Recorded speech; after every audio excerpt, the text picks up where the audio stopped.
வணக்கம். Good afternoon. Hey Twinkle. பாப்பி பாப்பி சால மீன் சால மீன்.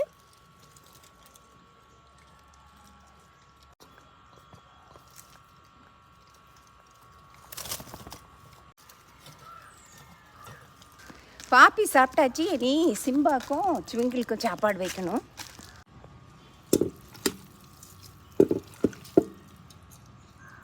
இன்றைக்கி நல்ல சால மீன் வாங்கி அதை நல்லா குக் பண்ணி என் குழந்தைங்களுக்கு சாப்பாடு தயார் பண்ணி வச்சுருக்கேன். சால மீன் சாப்பாடுன்னா என் குழந்தைங்களுக்கு ரொம்ப பிடிக்கும். என்னோடய ஜெர்மன் ஷெப்பர்ட் சிம்பாக்கு நான் உப்பு போடாமல் தான் சாப்பாடு வைப்பேன். அப்போ தான் அதோட முடியெல்லாம் நல்லா ஹெல்த்தியாக இருக்கும்.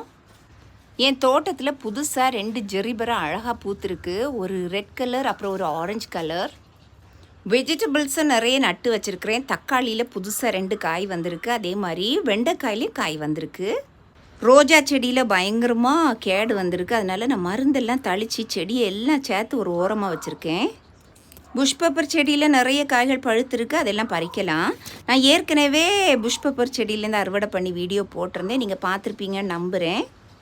என் தோட்டத்தில் ஒரு பெருச்சாளி அங்கங்கே சுற்றிட்டுருக்கு. அதை தான் பாப்பி பிடிக்கிறதுக்கு ட்ரை பண்ணிகிட்ருக்கு. தோட்டத்துக்குள்ளே ஒரு பெரிய கிடாரங்காய் காய்ச்சிருக்கு. நானும் பாப்பியுமா உள்ளே போய் உங்களுக்கு காமிக்க போகிறோம். வாங்க பார்க்கலாம். உள்ளே போமா. ஏற்கனவே என் வீடியோவில் எல்லாம் இந்த கிடாரங்காய் பார்த்துருப்பீங்க. இது வந்து பெரிய நார்த்தங்காய், பயங்கர ருசியாக இருக்கும் சமையலுக்கு. கிடாரங்காயில் கையில் பிடிச்சி கிடாரங்காய் நானும் நல்ல கேமராவில் தெரிகிற மாதிரி ஒரு செல்ஃபி எடுக்கணும் அப்படின்னு தான் ட்ரை பண்ணிகிட்ருக்கேன். அது அப்படியே தம்ப்நெயிலுக்கு போட்டுடலான்னு தான். ஆனால் ஒத்த கையில் கேமரா, ஒத்த கையில் பழம், அது ரொம்ப டஃப்பான விஷயம், முடியலை. ஏற்கனவே நான் நிறைய லாங் வீடியோஸ் போட்டிருக்கேன். தென்னங்கன்று எப்படி நடணும்னு டீட்டெயில் வீடியோ இருக்கும். அதே மாதிரி ஒரு பழச்செடி, பழமரம், அந்த மண் எவ்வளோ ஆழமாக தோண்டணும், அதுக்கு என்னென்ன உரம் நடும்போது போடணும், நட்ட பிறகு போடணுன்னு எல்லாம் லாங் வீடியோஸ் நிறைய போட்டிருக்கேன். அதே மாதிரி ரோஸ் கேட் டிப்ஸ், அடீனியம் செடி எப்படி வளரணும், என் தோட்டத்தில் உள்ள பழ அறுவடை வீடியோஸ் நிறைய இருக்கும்.